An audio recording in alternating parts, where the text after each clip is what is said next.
showing brown background, but listen, before there were live centers, there were dead centers.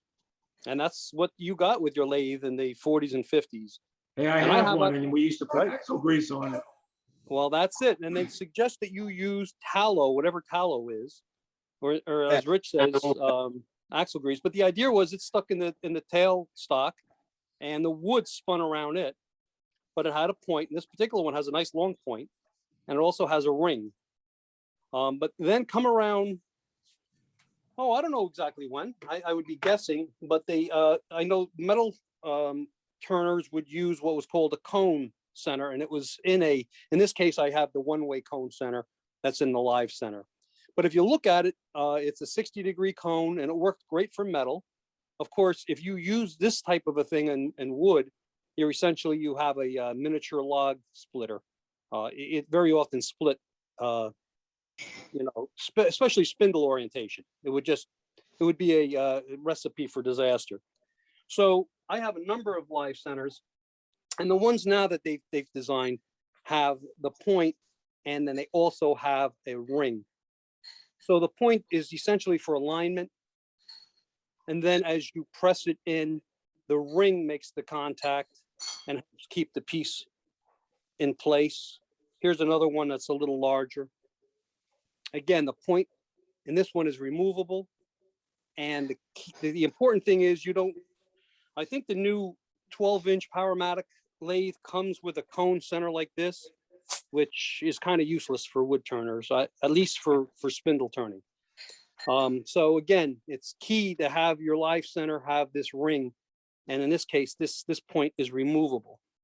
So I will say just briefly, when you're setting spindle work up to be driven, I think it's just a good idea to go over some things. If you use a really large awl and then make a large hole, obviously we're making the hole after marking the diagonals on this end piece of stock. If you make the hole too big, the problem would be when you place the point in for alignment, it's much bigger. The hole is much bigger than the point itself. So my suggestion is only mark a slight hole, okay? And that acts as an alignment, and then make sure it hasn't quite bottomed out. Then you'll know that that mark is going to be, in case you have to return the spindle to the lathe, you know that you'll always get a good, alignment. Here you have already introduced that much slop. So just be aware of that when you're making, your center marks. So, the live center, the cone center would be good actually if you did do that. Just so you know, if you did make it that big, obviously the cone center would work in this case. It's so much bigger than the point itself. So essentially, just try to make these points. Take a look at the point you have, and each point is a little different. And you just make that hole about the size you would want for the spindle stock.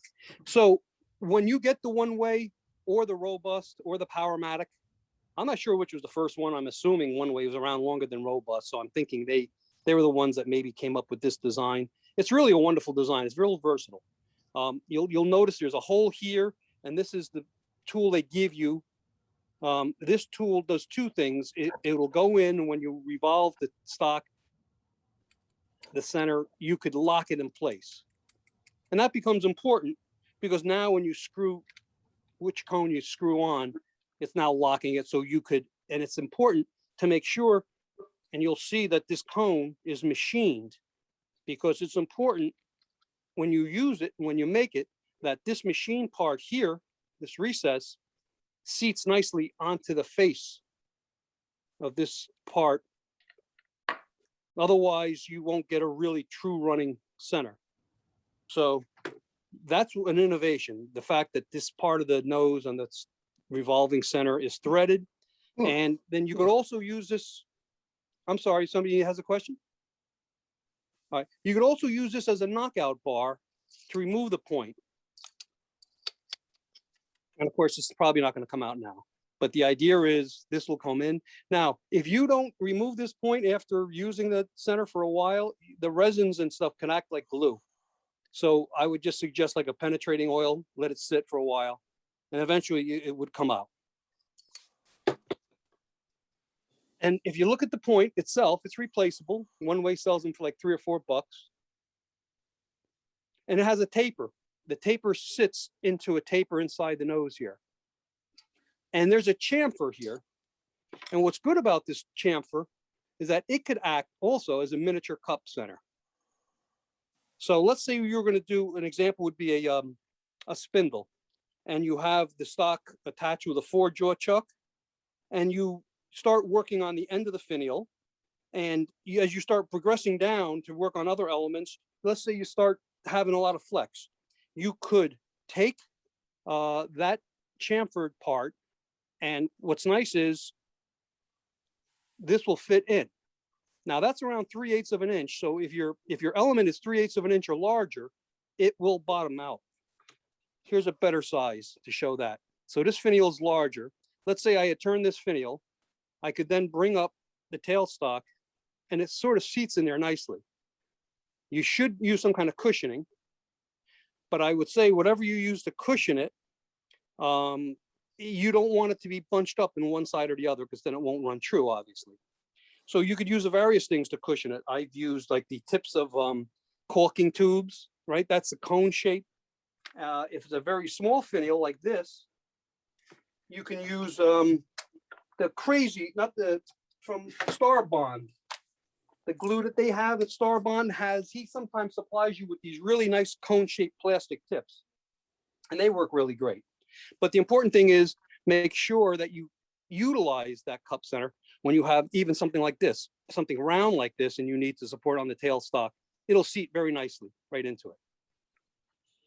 Okay. Oh, listen, before you started making threaded accessories, I got this from Buster Shaw at Nutmeg. He made these. So you can drill out, if you don't have the tap, right, which is what we're going to talk about eventually, you can use things like this. They sit over this very nicely, right?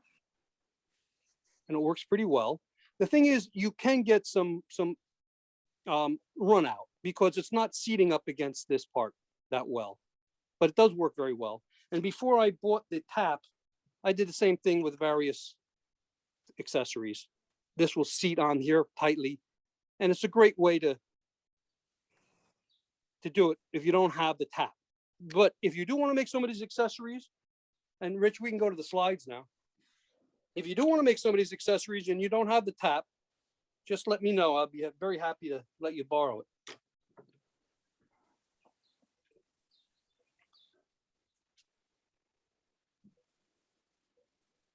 Everybody okay?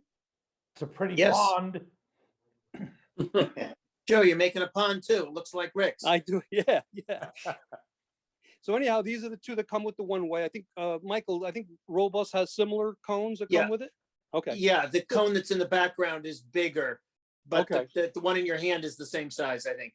Okay, yep. So that's again the 60-degree point, and the one in the back is reversible. So it's a much larger cone, and the inside, you could also use that as a cup, like a large cup, where I showed you the very small one that's attached to the One Way Live Center itself.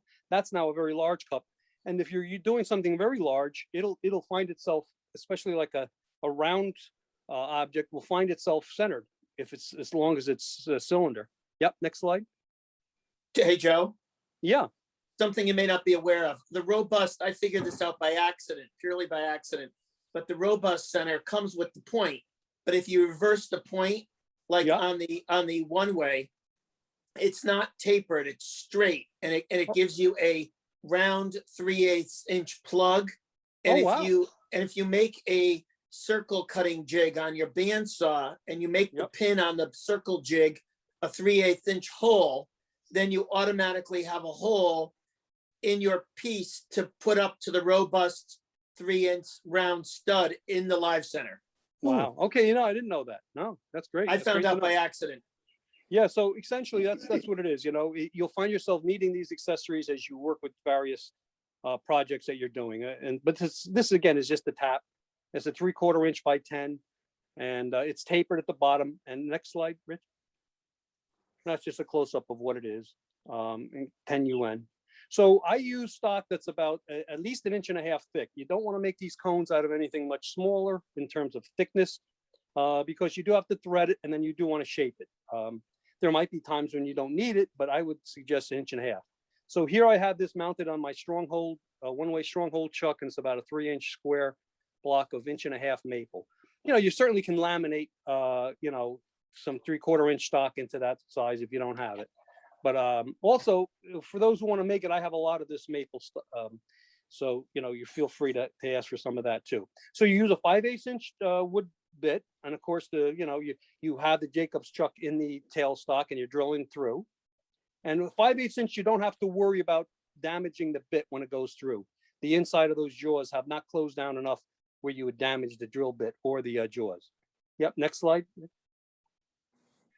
So the tap, on the end of the tap, there's a hole, and when they manufactured it, that's how they manufactured it. It was originally turned on centers, but that's great because I'm using the cone center now to align it. So I have the lathe off.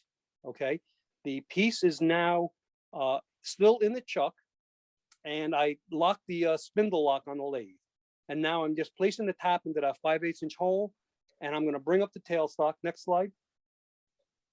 And I'll bring up the tailstock, and all this is alignment. I just want to make sure those threads run true to the face. And because it's a machined piece of lumber, there's no problem with that. The back end of that piece of lumber that's machined is up against the bottom of the jaws. The front face is parallel to it. And now when I use the tailstock to align it, it's just it's just a way now to align it perfectly. And then you just start turning the tap in. Next slide. And this is the hole you get left with. And then on face grain, it looks great. I wouldn't suggest doing this on end grain. But face grain, it leaves a very nice thread, and any kind of dense wood, cherry, poplar, okay. Pine is okay if you wanted to use this, if you wanted to make them out of maybe like spruce, pine, or fir 2x4 stock, you probably could get away with it. You might want to reinforce the threads with like crazy glue or something.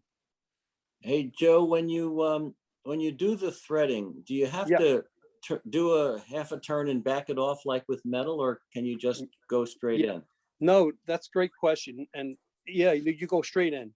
There's no problem. There aren't chips that you have to like break and pull back. But I will say though, if you look at that, you'll see there's a ridge there, and that's just caused because the fibers kind of mushroomed out around the surface. You do want to take that off because you want that mating surface to be really nice. So yeah, next slide, Rich. Don't you use any kind of lubricant? You really don't need it for this because this tap is very sharp, and I've never used it for anything but wood. And so it just, what'll happen is once I reach that full thickness there, or I should say the full width of those teeth on that tap, all the threads are now cut. So I take it out of the chuck, and now instead of backing it out, it's actually hard to back out. I'll just continue to screw it forward and then remove the handle, and then the block is done. Ah, okay. Yeah. So don't worry about backing it out. It's actually a little tricky to back it out. Just go through the way it wants to go through. Next slide. And again, I'm just pointing out that portion of that nose behind those threads.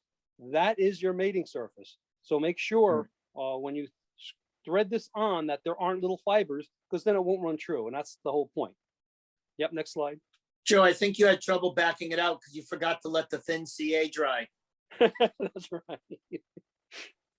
So here I'm using that dual combination thing as now locking that spindle nose. I'm calling it a spindle nose, but it should be a live center nose. And then I'm just turning the block on. So now we're going to turn. Next slide, Rich. So now we are putting that Morse taper that's usually in the tailstock, and I'm putting in the drive stock. The problem is, of course, you're going to spin. It's not doing anything. So that's where you now, next slide. And that just shows you how much room you should have. You don't want, if you use 3/4 inch stock, that part of the live center would be hitting the wood. Next slide, Rich. So now you want to use something to stop the rotation because you're now going to drive this piece. It's now, you're turning your live center into a drive center. So that is a 10 by 32 inch machine screw. Don't get that one, it doesn't fit. Get the 8 by 32 and by 1.5 inches, and then just get a nut on the other side. Or in my case, because I bought this and it was too big, it wouldn't fit through the inside. I just took a nail, next slide, and I cut the nail to make sure it wouldn't pop through the other time. And I just wrapped some electrical tape so it wouldn't come flying out at 1,000 RPM. No fun. No, but that works well because I mean, it's now locking that live center. Yep, next slide. Now I have 2 live centers. So the one is now acting as a drive on the headstock side. And I had that piece nicely mated up against the nose of that drive of the live center. And now with a cone, I've come in, but next slide, Rich. If you don't, you can resort to axle grease, tallow, or wax, and just bring the ram of the drive of the live ram up against it, and that'll work fine. You might get a little smoke, but what the heck? Most people probably don't have 2 live centers, so this actually would work fine. So now, next slide, Rich.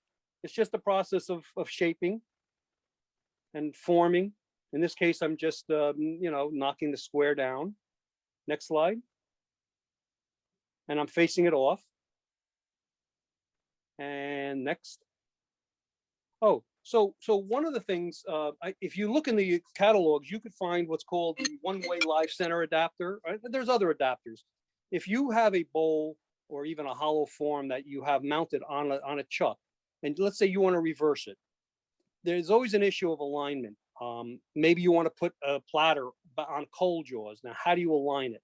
Well, a lot of times what turners will do is they'll take the chuck and they'll buy this adapter. It's cost like $50.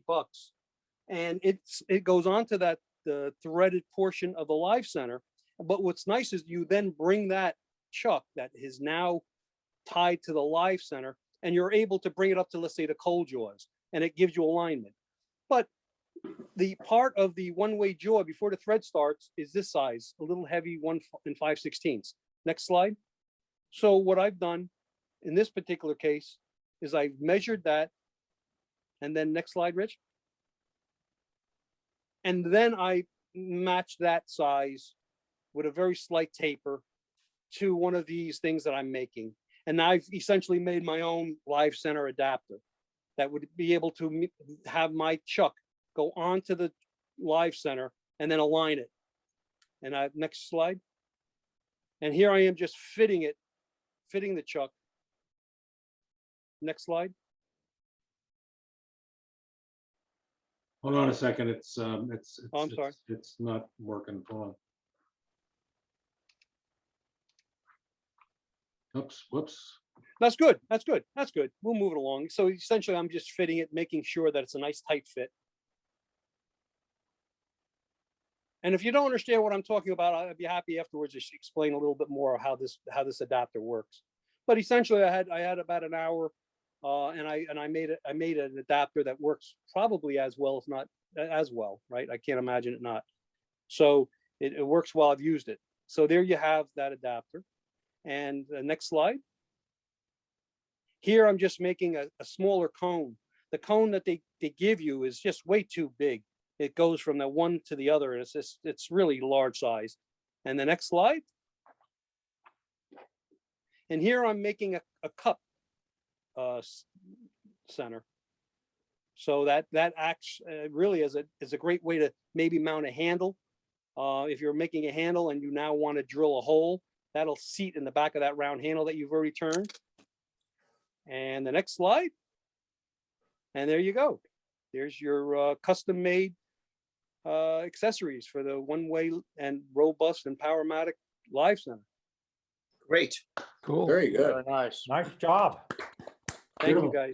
Very nice. Well done. Yep. and very Yeah, if nice anybody who presentation. really- Thank you. Yeah, thank you.